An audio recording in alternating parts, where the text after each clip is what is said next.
Здравствуйте, уважаемые телезрители! На Юргане начинается рабочий полдень. Как всегда в нашем эфире мы обсуждаем актуальные темы и делимся полезной информацией. Вот, к слову, и она. Правительство Коми утвердило краткосрочный план реализации региональной программы капитального ремонта общего имущества в многоквартирных домах на 2018-2020 годы. Согласно ему, за 3 года отремонтируют 270 домов в разных муниципалитетах республики. Напомним, размер обязательного для собственников жилья взноса на капремонт общего имущества в доме на ближайшие годы проиндексирован. Рост платежа в среднем составит пол-рубля за квадратный метр. В Сыктывкаре до конца года реконструируют наружное освещение на 6 улицах. Об этом администрация города сообщила на портале «Активный регион», где один из горожан разместил свой сигнал по вопросу обустройства освещения на дорогах. В своем обращении мужчина отметил, что после 18:30 по улицам города крайне сложно передвигаться на автомобиле. Его цитата: «Лампы уличного освещения горят очень тускло. Во многих местах они скрыты ветками с листьями тополей и берез», пояснил он. «Я часто бываю в других городах России, таких ламп освещения нигде не видел. Практически везде уже перешли на светодиодные, что намного экономичнее и ярче. Меня совсем не удивляет количество наездов на пешеходов в Сыктывкаре. Их практически не видно в темноте. Потому как надо и ямы в лужах успевать объезжать, и успевать смотреть по сторонам». В настоящее время разработан план на следующий год в связи с тем, что по программе ежегодное финансирование составляет 5 миллионов рублей из-за высокой стоимости светодиодных светильников. Надеемся, что со временем все улицы не только нашего города, столицы республики, будут освещены ярко, потому что действительно, вот я тоже водитель, вот в такие, так сказать, в осенние сумеречные такие периоды очень сложно передвигаться, потому что пешеходы к тому же действительно одеваются в темное. Еще давайте, может, друзья, ярче одеваться, а мы, водители, будем со своей стороны более внимательными.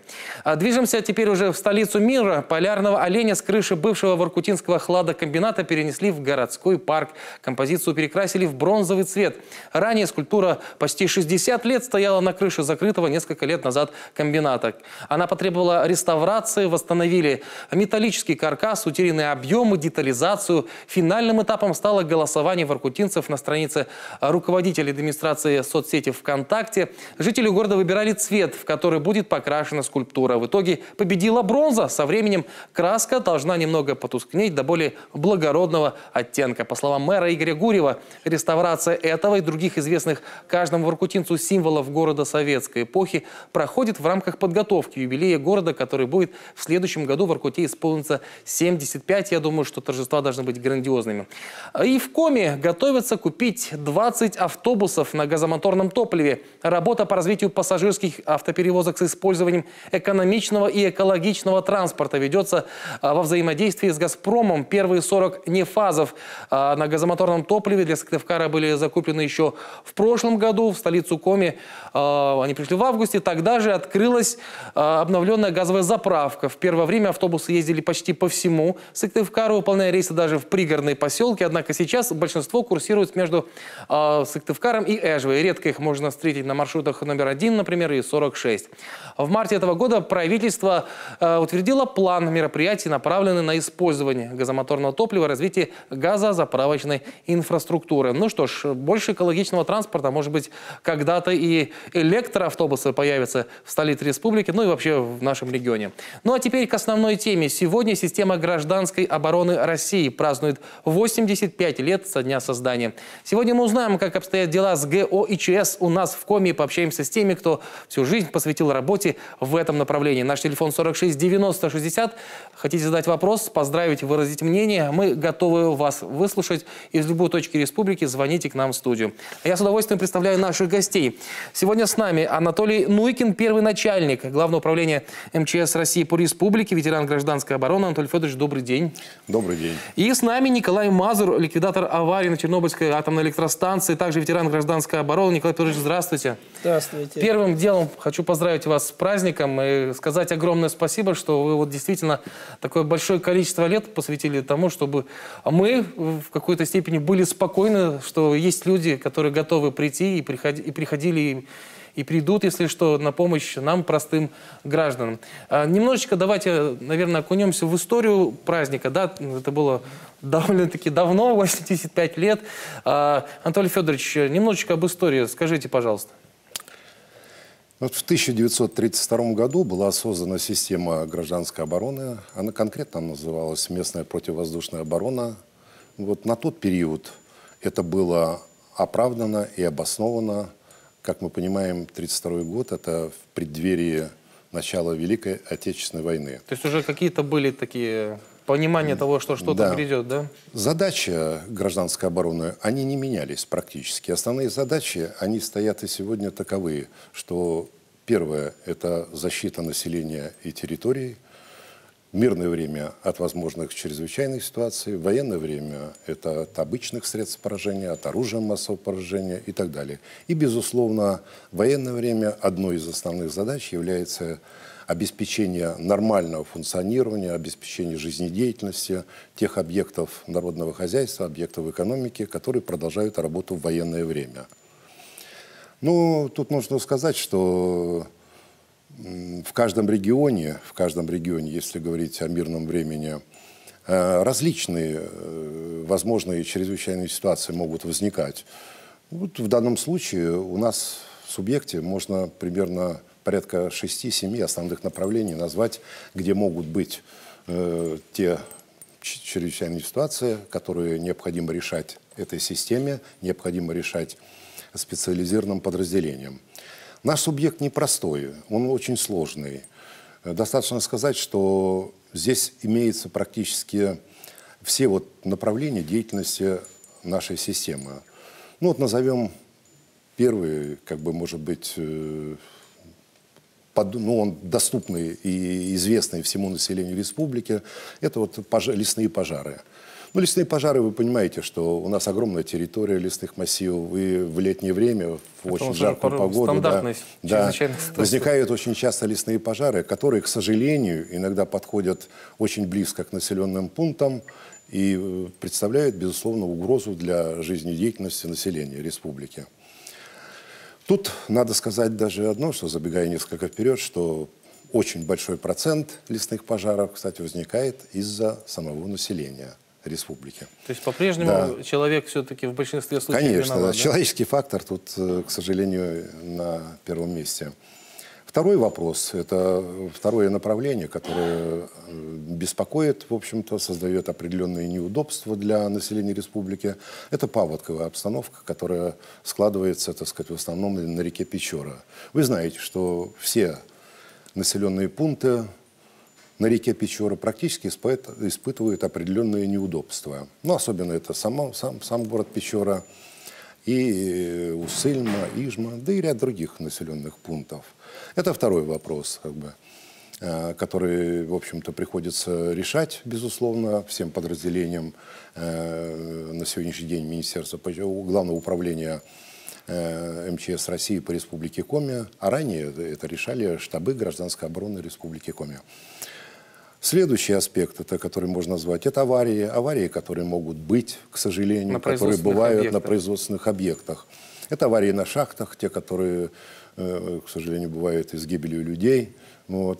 Это тоже, вы понимаете, что должны быть специализированные подразделения, которые горноспасатели, которые должны решать эти задачи, которые должны знать очень четко практически все подземное пространство, на котором идет добыча полезных ископаемых, и которые должны это решать профессионально. В общем, получается, что мы, казалось бы, вот республика, где с таким, ну, если соизмерять площадь и количество населения, вроде бы так все спокойно и тихо, но на самом деле в любой момент может что-то случиться. Да. Вот мы упомянули, кстати, техногенные, да, аварии такие на производственных объектах.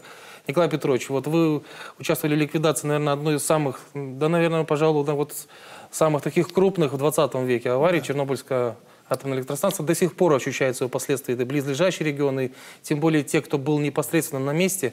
Как вы узнали о случившемся? Что было вот в первые минуты, часы? Ну, первые минуты и часы нас, во-первых, подняли, Анатолий Федорович не даст соврать, подняли всех, даже здесь на месте.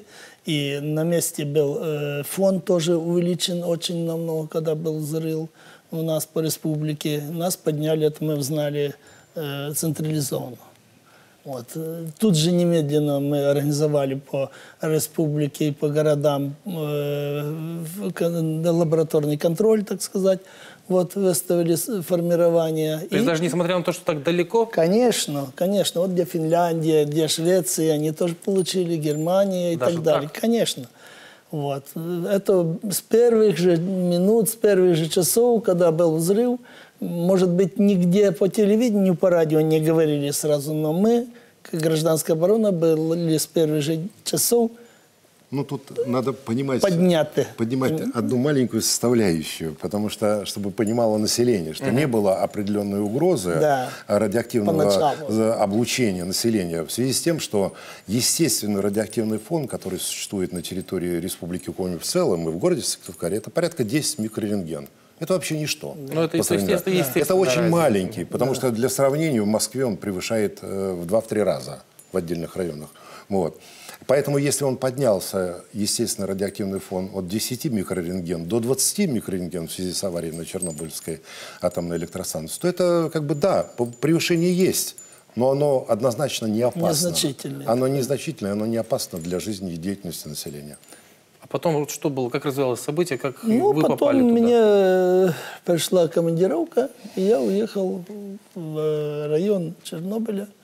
Вот, я там руководил группой ПУСО, так называемая, есть такая аббревиатура, это пункт санитарной обработки техники и личного состава, которые работали на станции. То есть они выходили, через нас проходили. Вот, мы их обрабатывали, технику обязательно, особенно технику, потому что техника возвращалась тут же назад на станцию и дальше работала. Постоянно была в работе? Конечно, вот, что в этом такие затраты. Мы возвращали назад эту технику, и люди, которые менялись сменами, они на этой технике работали. Техника получала огромные заражения, набирала особенно такие, как трубопроводы, маслепроводы, радиаторы очень сильно набирали. Мы их снимали, выбирали, дефектовали, то в утиль, так сказать, в шламосборнике, а технику доводили до кондиции нормальной, хотя я сомневаюсь, что была кондиция нормальной, потому что уже когда атомная кристаллизация набрала нуклидов и радиацию, она очень плохо отдает. Но мы ее обновляли и отправили назад на станцию. Людей мыли, переодевали, мыли по 10, по 15 раз. Вот, проходит человек через рамку, светится назад его, и так несколько раз человек, который Это работал. помогало хоть в какой-то степени? Или... Ну, конечно, помогало. Мы снижали на них. В основном на одежде было очень много. На руках, на лице. Вот, неприкрытые. Ну, у нас же мужик русский, он такой самонадеянный. Снимали лепестки, которые постоянно ходили. А вот представьте себе, когда жара, и человек ходит в лепестке вот, целый день. Ну, не целый день, работали там по 2, по 3, по 4, где какая местность. По 4 часа и по-разному. Вот приходили без лепестков. Естественно, нуклидная пыль была проглочена. Вот. Вообще, в основном, неприкрытые места людей очень светились. Ну, мы их обрабатывали. У меня солдаты были с военкомата. Почему? Гражданская оборона непосредственно там работала. Потому что ребята военкоматы поставляли к нам в части, была 26-я такая бригада, 24-я, кто знает, кто там работал. Вот. Они были с гражданки призваны и работали все на станции. На станции в 30-километровой зоне. Через нас вся техника, которая была там, через 30 километров зоны со станции все через нас проходило. А вы какие-то ощущения в организме чувствовали? Или это не это уже чувствовалось? прошло, слава там богу, это уже прошло. Я когда пришел, меня Анатолий Федорович не даст соврать, со всех из-под ногтей, из носа, из глаз шла кровь почему-то. Я не знаю почему. Потом где-то уже немножко восстановилась. Я в Алуште долгое время был в санатории. Потом немножко восстановилась. Сейчас вот голос так и остался сиплый. Вот, посадил голос и не восстановился. А это все вроде восстановилось. Анатолий Федорович, ну вот тогда ведь не сразу всем сказали, что Я имею в виду не тем, кто занимался ликвидацией аварии, а вообще обычным жителям, что вот случилась такая авария, да? Насколько вот важно, вот, что люди знали вот в оперативном, так сказать, времени, что то или иное случилось? Вы знаете, вот в мире не так много случалось аварий вот на атомных электростанциях, поэтому естественно, что в первые часы, может быть, даже в первые дни, вот, руководство было в определенной степени под сомнением. То ли это частичное разрушение, может быть, не будет такого большого выброса радиоактивных веществ.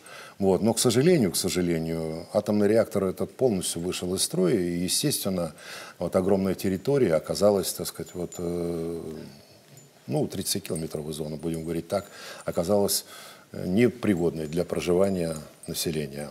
Вот. Об этом, безусловно, население было предупреждено, и эвакуация была проведена, своевременная эвакуация была проведена. Население все было вывезено из этой зоны возможного загрязнения. Вот. Поэтому, так сказать, это все то, что может ожидать население в военное время при применении, будем говорить, ядерного оружия. Да. Но будем надеяться, вот то, что, так сказать, да. Вот. Но нужно только себе представить, что вот эта одна 30-километровая зона на территории достаточно большого субъекта, как Украина, вот. И если при массовом применении ядерного оружия, что может случиться, да, это просто... Будем рассчитывать, что никто не нажмет ту самую заветную кнопку. Не будем забывать, что сегодня все-таки, друзья, праздник, 85 лет гражданской обороны России. И у нас есть, мне подсказывает, телефонный звонок. Добрый день. Алло, здравствуйте. Мы вас слушаем, говорите. Очень хочется поздравить наших ветеранов с праздником, пожелать им здоровья, успехов во всем, всего самого-самого доброго. Спасибо им большое. До свидания. Благополучия вам. Спасибо. Спасибо вам большое. Ну и мы тоже поддержим, так сказать, этот праздничный момент. Сегодня в нашей студии вокальный ансамбль Главного управления МЧС России по Республике Коми «Пламя-21». И сейчас свой пламенный музыкальный привет они готовы передать всем вам, всем, кто относит себя к системе гражданской обороны, да, в общем-то, и всем нашим телезрителям, друзья. Итак, для вас поет «Пламя-21».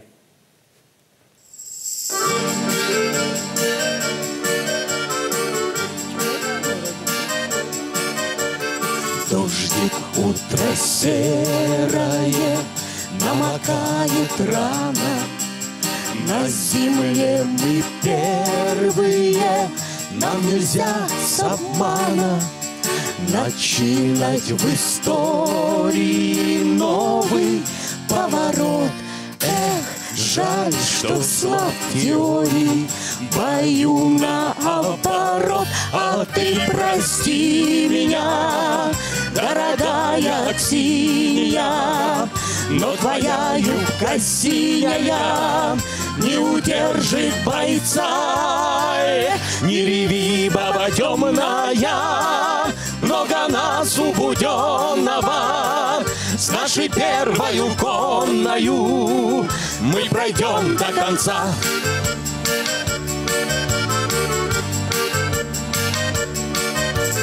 Комиссар Требухин лучше бы сказал: да в прошлой заварухе он без вести пропал.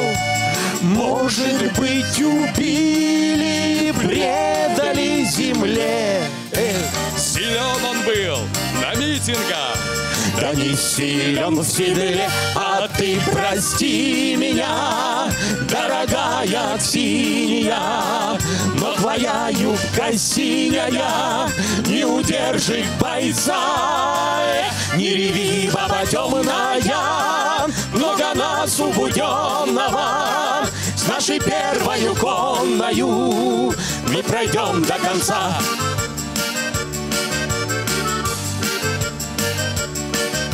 Сапоги на стремя, шашки наголо. Эх, лихое время, а ты мне все одно.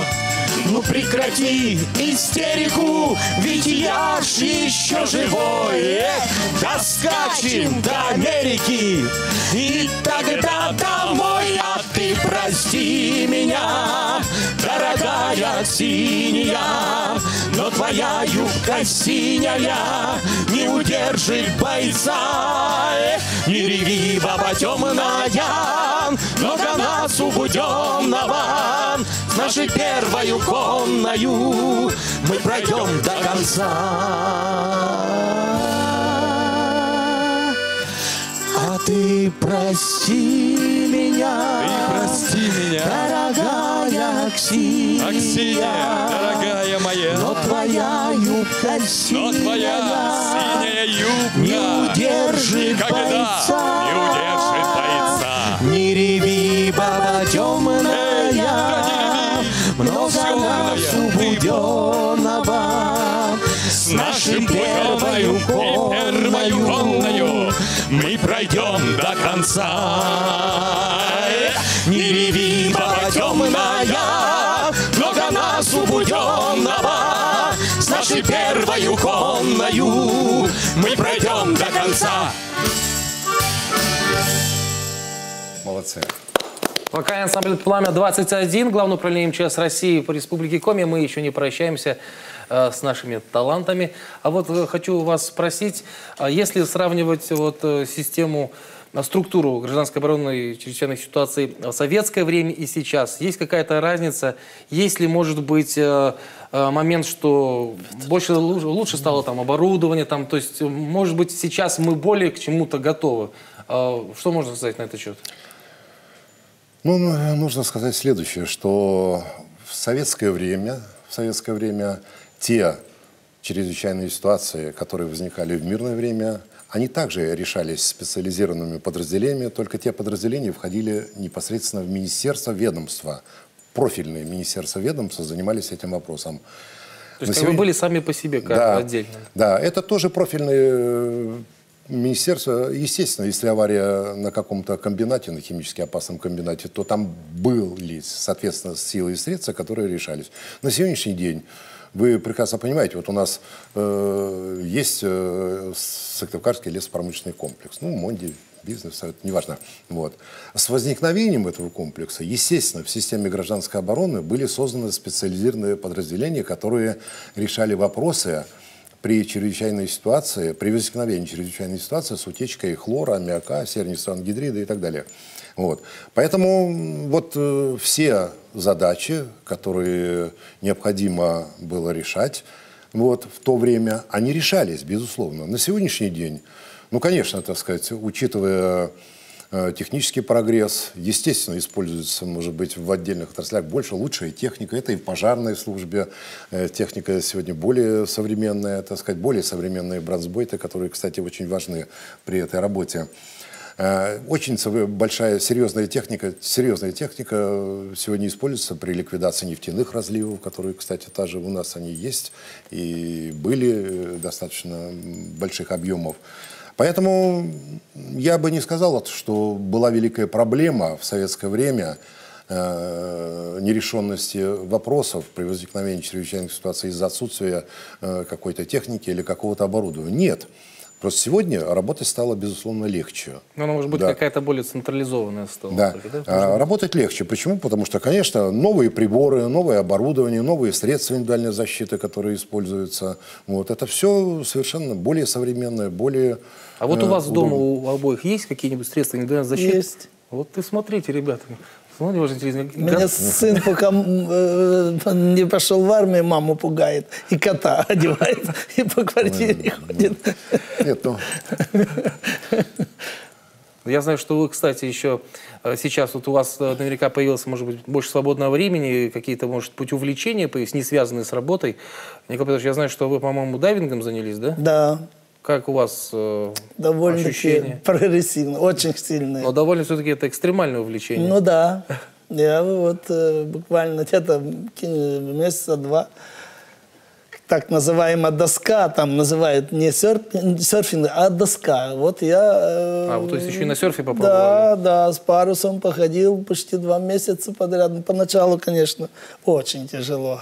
Очень тяжело, потому что, сами понимаете, это в моем возрасте начинать такие вещи. Но дальше пошло очень, так сказать, хорошо. И мне понравилось, что утром сразу 2-3 часа я в море. Здорово. Анатолий Федорович, я знаю, что вы сейчас имеете непосредственное отношение к космической отрасли, да? Помимо коллекционирования каких-то вот частей космических болидов, так скажем, их назовем, есть еще ли у вас какое-то увлечение личное? Я, во-первых, должен сказать одно, что сегодня исполняется 60 лет космическим войскам. Именно 60 лет назад был осуществлен первый запуск искусственного спутника Земли. Вот. Это очень такая знаменательная дата, это юбилейная дата. Вот. Кстати, я говорил вам о том, что вот задачи, будем говорить, нашей республиканской службы гражданской обороны, задачи МЧС России, они корректируются в связи с возникновением тех или иных новых направлений деятельности, которые появляются в субъекте. Вот в данном случае вот у нас буквально несколько лет назад, это в 2014 году, был запуск первой ракеты «Ангара-5». Это тяжелая ракета, которая прошла практически через всю республику, и первая ступень упала в заданном районе, в районе Вуктыла. Да, это очень важное событие. Это важное событие. С одной стороны, это то, что Россия имеет гарантированный запуск сегодня космических кораблей и отправку космонавтов и грузов в своей территории. Это во-первых. Во-вторых, для нас, для нашей системы, для нашей прежней системы, где я работал, является это тоже отдельным вопросом. Потому что, к сожалению, несанкционированные запуски, они были везде, во всех странах, и в Америке, и в других странах, и они были и у нас. Поэтому надо быть и к этому готовым, безусловно. Вот. А в части того, что вы говорили, безопасности, заходите ко мне в офис, посмотрите. У меня там фрагмент ракеты находится. Фрагмент ракеты в кабинете. Да, фрагмент. Это тот, который побывал в космосе практически, да. И он не представляет абсолютно никакой угрозы. Как у нас часто бывает, говорят, что это радиация, это там загрязнение какое-то великое. Нет, если конечно. в тайге найдешь, то можно дома... Что касается... в комод. Да, нет. Что касается ракеты «Союз», то нежелательно вот эти фрагменты брать с места падения. Это лучше касается района Вашки. Да. Службу, да? Вот. Да. Вообще не рекомендуется брать эти фрагменты. Это только с проверки. После проверки, тщательной проверки. Так что, друзья, будем теперь знать. Видите, первая ракета в коллекции уже есть. Мы с вами не прощаемся. У нас сейчас впереди рекламная пауза. Далее небольшой выпуск новостей и продолжение эфира. Оставайтесь с нами на Юргане. Напоминаю, что на телеканале Юрган продолжается марафон «Спасти ребенка», который организует СМИ Республики и благотворительный фонд «Сила добра». Мы рассказываем вам сегодня о 13-летней сыктывкарке Даше Кузнецовой, которой необходима наша с вами помощь. Свет по номеру сложить. Получится такой одинокий. Эту мозаику Даша с мамой собирают уже месяц. Творчество помогает отвлечься от горьких мыслей. У мамы нет, да и блеснет предательски слезинка в глазах. А вот дочь, на удивление, держится стойко. Про страшный недуг напоминают разве что темные круги под глазами девочки. Все свое свободное время она то рукодельничает, то читает. Да и подружка не дает ей скучать. В основном только телевизор смотрим, рисуем, раскрашиваем. И все. Еще недавно казалось, что самое страшное уже позади. После длительных курсов химиотерапии и облучения лимфобластный лейкоз вроде отступил. Даша даже вернулась в школу к своим одноклассникам. Но оказалось, это была просто передышка перед новым боем, еще более страшным. В апреле мы сюда где-то в 15 числах приходили. Нам сказали, что у нас все хорошо. Мы пошли домой, радостные, как обычно. А потом в школе проводили обследование детей, как мне сказали, на сахар. И мы сдали анализ крови. То есть это буквально, может быть, неделя прошла. А потом мне звонит наша медсестра школьная и говорит, что у вас у девочки такие высокие лейкоциты. Мы говорит, не знаю, может быть, это в порядке вещей. Я позвонила и говорю, Станиславовичу, нашему лечащему врачу, который нас наблюдает. Он сказал, что мы должны прямо сегодня же приехать. И снова бесконечные капельницы, мучительная ломота в теле и сильные головные боли. Но, по словам мамы, Даша ни разу не заплакала. Скромный и неразговорчивый ребенок понимает, это нелегкий путь к выздоровлению. Да и так называемое противорецидивное лечение, по словам врачей, дало неплохой эффект. Большинство докторов склоняется, что пересадка потребуется. Для того, чтобы уже избежать второго возможного рецидива. То есть полностью закрепить достигнутый эффект. 7 октября Даша с мамой отправляется в Санкт-Петербургский федеральный центр имени Раисы Горбачевой, где девочку ждут многие месяцы нелегкой борьбы с недугом. И сегодня, как никогда, необходима помощь неравнодушных людей, чтобы окончательно победить схватки с коварной болезнью. Любовь Лапина, Елена Кононова, Антон Ворожищев, телеканал «Юрган». Продолжаем наш эфир и, конечно же, желаем Даше выздоровления. Но напоминаю, что сегодня в нашей студии мы обсуждаем тему 85 лет гражданской обороне России. Началось, конечно, еще все в Советском Союзе в 1932-м. Эта система, теперь уже структура, наверное, в составе МЧС, да? Можно правильно так говорить, наверное? Да, конечно. По-прежнему, друзья, есть места, так называемые, где можно спрятаться, укрыться, есть средства защиты. И, конечно, мы надеемся, что не придется их использовать. Но пусть они будут, как говорится, на всякий случай. Ну и сейчас, конечно же, мы не можем не попросить вас поздравить своих товарищей, ваших коллег, боевых друзей, которые с вами бок о бок, так сказать, плечом к плечу в разных ситуациях оказывали помощь нам, простым гражданам. Прошу вас, у вас есть несколько минут. Ну, сегодня 85 лет, и мне хотелось бы сказать, что сегодня сотрудники Министерства, Главного управления МЧС России по Республике Коми, Комитета по делам ГОЧС, Главного управления противопожарной службы Республики Коми делают все возможное для того, чтобы решить вопросы по устойчивому функционированию объектов народного хозяйства и обеспечению защиты населения, как в мирное, так и в военное время. В связи с праздником мне хотелось бы поздравить всех, пожелать вам успешности, уважаемые коллеги. Вот. Особенно я хотел бы сказать несколько добрых слов про ветеранов, так сказать, потому что вы сделали все возможное в свое время. Сегодня, так сказать, эти задачи продолжает Главное управление МЧС России по Республике Коми. Поэтому здоровья вам, уважаемые коллеги, развития, процветания, успешности в работе. Николай Петрович, добавите что-то? Присоединяюсь к сказанному Анатолием Федоровичем. Желаю всем добра, здоровья, благополучия, самое главное мира и безоблачного неба. Спасибо вам большое. Мы тоже от нашего телеканала в вашем лице поздравляем всех сотрудников. Спасибо вам большое. Будьте всегда готовы. А мы, если чем-то сможем помочь, то поможем. Спасибо вам большое. Друзья, и в заключение нашего эфира еще один музыкальный подарок от вокального ансамбля Главного управления МЧС России по Республике Коми «Пламя-21». Ребята, мы вас тоже поздравляем, кстати, и большое спасибо, что откликнулись на нашу просьбу прийти сегодня в эфир. Ну и вам, так сказать, финальные минуты нашего эфира. А с вами, уважаемые телезрители, мы прощаемся ненадолго.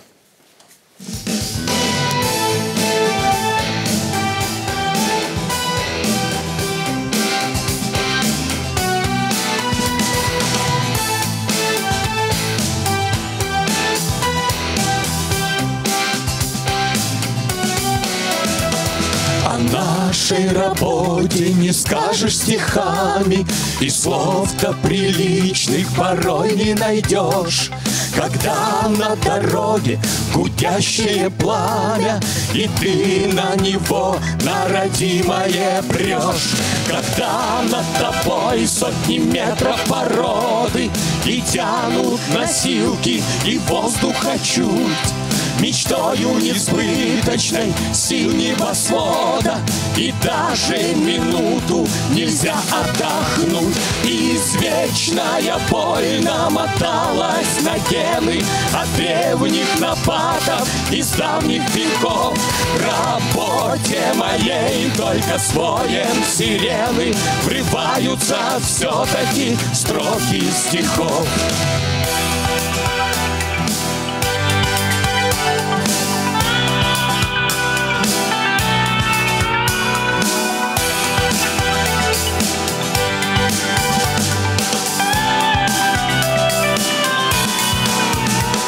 Когда в искореженной груди металла живое зажато в смертельных тисках, дымится дорога кровавым порталом.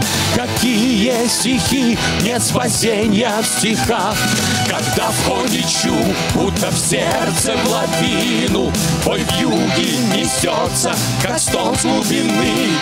И стынет душа, и в снегу люди стынут, и рядом обрывы отвесной стены. Извечная боль намоталась на гены от древних нападов из давних веков.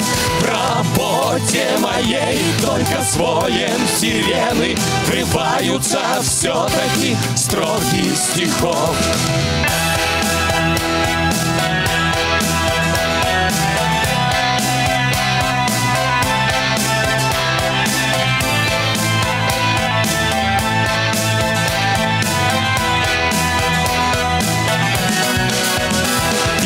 Вечная боль намоталась на гены от древних нападов из давних веков. В работе моей только с воем сирены врываются все-таки строки стихов. Извечная боль намоталась на гены от древних нападов из давних веков. В работе моей только с воем сирены врываются все-таки строки стихов. Врываются все-таки строки стихов. Врываются все-таки строки стихов.